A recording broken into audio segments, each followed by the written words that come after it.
Permanent hair removal at Anos. Flat 25% off. Call 970389919. నమస్కారం. నా పేరు డాక్టర్ షగుఫ్తా. నేను న్యాచురోపతి డాక్టర్ని. మోకాలు నొప్పితో అండి చాలామంది, స్పెషల్లీ పెద్దవాళ్ళలో మోకాలు నొప్పులు అధికంగా అయిపోయి సర్జరీకి వెళ్ళాలా లేదా, సర్జరీకి వెళ్తే సక్సెస్ అవుతుందని కొంతమంది అంటారు, సక్సెస్ కాకపోతే ఇంకా విపరీతమైన నొప్పులతో ఇబ్బంది పడతామని చాలామంది మన దగ్గర కూడా పేషెంట్స్లో మోకాలు నొప్పులతో ప్రత్యేకంగా వచ్చి ఫిజియోథెరపీ కానీ ఇప్పుడు ఏదైనా సరే థెరపీ చేయించుకున్నంతసేపు బాగానే ఉంటుంది. ఇప్పుడు ఫిజియోథెరపీ అనుకోండి, 10 రోజులు చేయించుకోవాలి, 5 రోజులు చేయించుకోవాలి, నెల రోజులు చేయించుకోవాలని చేయించుకుంటూ ఉంటారు. చేయించుకున్న రోజులంతా బాగానే ఉంటాయి. మళ్ళీ కొద్దిగా ఏదైనా పని చేసినా ఇది చేసినా మళ్ళీ మోకాలు నొప్పులు వస్తుంటాయి. అసలు మోకాలు నొప్పులు రావడానికి గల కారణాలేంటి, మోకాలు నొప్పులు వస్తే ఎలాంటి రెమెడీస్ చేసుకుంటే పర్మనెంట్గా మనం మోకాలు నొప్పులు తగ్గించుకోవచ్చు, దాని గురించి క్లుప్తంగా తెలుసుకుందాం. ఒకటండి, మనము మోకాలు నొప్పులు అనేది సడన్గా ఒకటేసారి హైగా ఏం రావు. సో చిన్న చిన్నగానే ఫస్ట్ తిమ్మిరులతో స్టార్ట్ అవుతాయి, కట్ కట్ సౌండ్లతో స్టార్ట్ అవుతాయి, కొద్దిగా హెవీగా అనిపించినట్టు, ఇప్పుడు నడక మారుతుంది, కొద్దిగా అంటే ఏంటంటే ఈడుస్తూ నడిచినట్టు, అంటే కైండ్ ఆఫ్ నొప్పులు. ఒక first stage, second stage, third stage, fourth stage నొప్పులు అంటుంటారు కదా. ఇంకా ఫోర్త్ స్టేజ్కి వచ్చాక సర్జరీ మ్యాండేటరీ అంటుంటారు. అసలు మోకాలు నొప్పులు మెయిన్ రావడానికి కారణం ఒబేసిటీ, బరువు పెరగడం. ఎందుకంటే ఇంత బరువు మనం మోకాలు చెప్పు ఎంత ఉంటుంది, పట్టెల్లా అని బోన్ ఉంటుంది, ఆ బోన్ మీద ఇంత బరువు పడింది అనుకోండి స్టార్ట్ అవుతుంది. అక్కడి నుంచి నొప్పులు స్టార్ట్ అవడం, ఆ బోన్ కరగడం స్టార్ట్ అవడం, లిగమెంట్ డ్యామేజ్, కార్టిలేజ్ డ్యామేజ్ అని. కొంతమందికి బోన్కి మధ్యలో ఉన్న సైనోవిల్ ఫ్లూయిడ్ అని ఉంటుంది.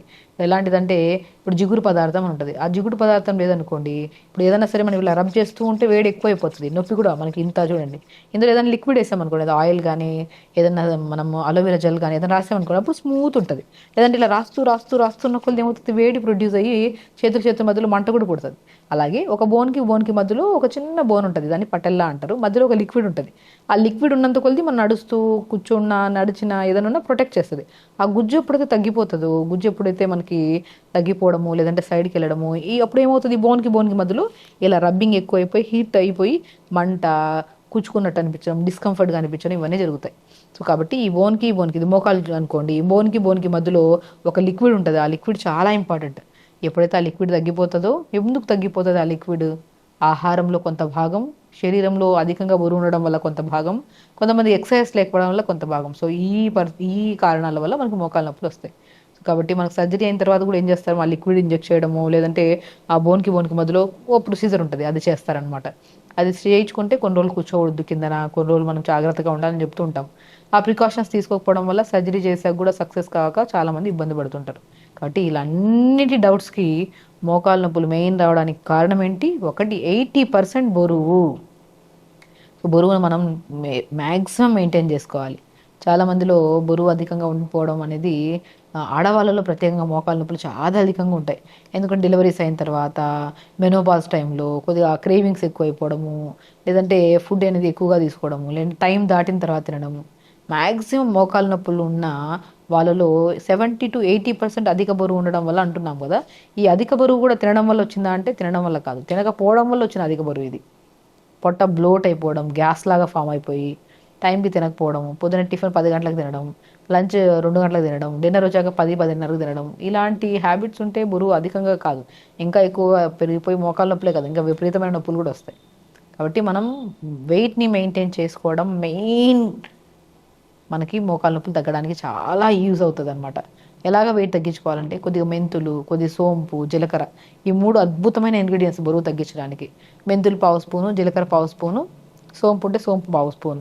వీటిని నైట్ ఒక 250 to 300 ml వాటర్లో నానబెట్టి పొద్దున్న లేచి 1/2 నిమిషం మరిగించుకోండి. ఇదే వాటర్లో పుదీనాకులు, పదాకులు, మునక్కాయ ముక్కలు అద్భుతంగా పనిచేస్తాయి. నేను చెప్పానా, బోన్కి మధ్యలో ఆ ఫ్లూయిడ్ తగ్గిపోయినా కూడా మనకి నొప్పి వచ్చే ఛాన్సెస్ ఉంటాయి, విటమిన్ డెఫిషియన్సీ వల్ల కూడా వచ్చే ఛాన్సెస్ ఉన్నాయి కదా అని చెప్పాను కదా.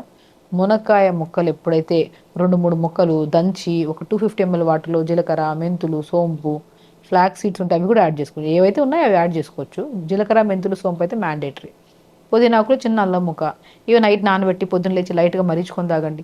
100% చెప్తాను, ఎవరైతే పొద్దున్న ఎర్లీ మార్నింగ్ లేచి ఇప్పుడు నేను చెప్పిన కాంబినేషన్ రోజు 250-300 ml వాటర్ తాగి, దాని తర్వాత క్యారెట్ కొద్దిగా, చిన్న అల్లం ముక్క, కొద్దిగా పుదీనా, కొద్దిగా బీట్రూట్ కొద్దిగా యాడ్ చేసుకొని జ్యూస్ చేసుకొని పిప్పంతా పిండేసి జ్యూస్ తాగండి. ఈ పొద్దున వాటర్ తాగిన అరగంట తర్వాత బై 7:30 to 8:30 కల్లా జ్యూస్ అయిపోతుంది, డిటాక్స్ వాటర్ అయిపోతాయి.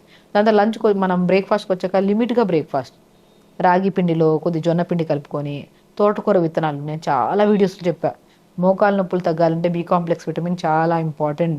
గుజ్జు ఫామ్ అవ్వాలన్నా B complex vitamin, D vitamin, iron చాలా ఇంపార్టెంట్.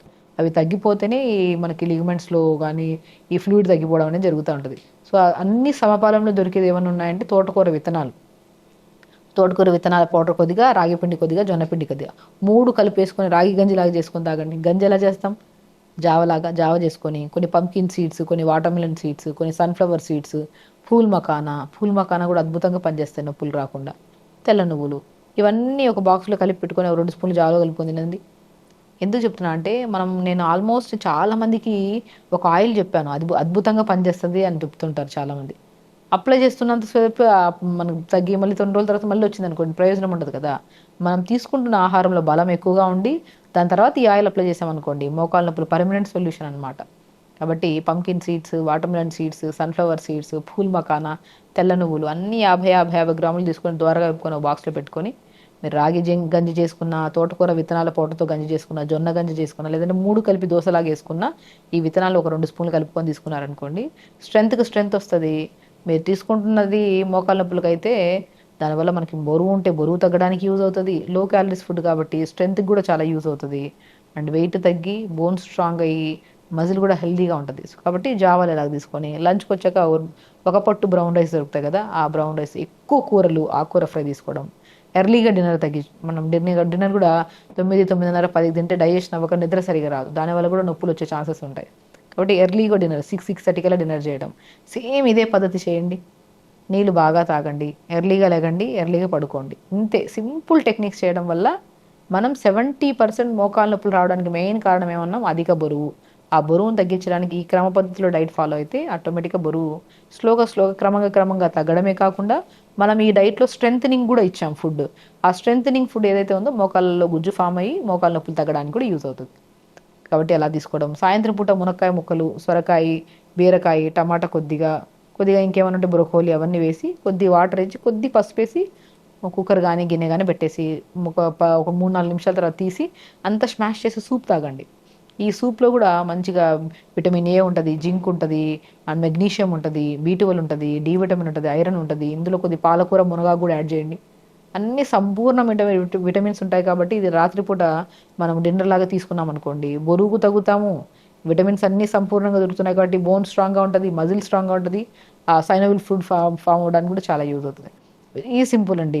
మనం బరువు తగ్గి కొద్దిగా తినాల్సిన ఫుడ్లో స్ట్రెంథనింగ్ ఫుడ్ తీసుకొని, అండ్ నేను చెప్పే ఒక మెరాకిల్ ఆయిల్, మోకాళ్ళ నొప్పులు ఎవరికైతే అధికంగా ఉంటాయో నువ్వుల నూనె తీసుకోండి. ఒక మంచిగా 150 to 200 ml నువ్వుల నూనె తీసుకోండి.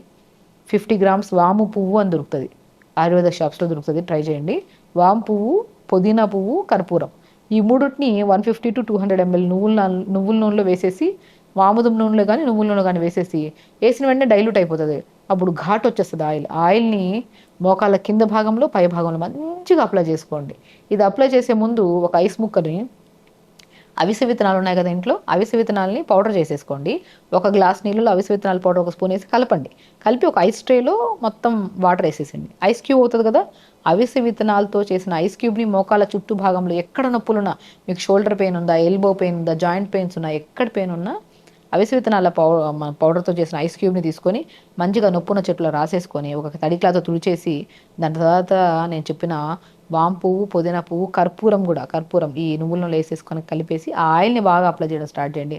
100% ఈ వీడియో చూసిన ప్రతి ఒక్కరికి చెప్తున్నాను, ఎవరికైతే joint pains, back pain, sciatica pain, cervical pain, ఏ పెయిన్, మోకాళ్ళ నొప్పులు ఎవరికున్నా సరే ఐస్ క్యూబ్ని అప్లై చేసుకొని దాని తర్వాత ఆయిల్ అప్లై చేసుకొని ఫుడ్లో స్ట్రెంథనింగ్ ఫుడ్ తీసుకుంటే 100% జాయింట్ పెయిన్స్ పోతాయి, యాక్టివ్గా ఉంటాం. అధిక బరువు ఉంటే బరువు తగ్గుతుంది, స్ట్రెస్ తగ్గుతుంది, బీపీ, షుగర్లు కూడా కంట్రోల్లోకి వస్తాయి.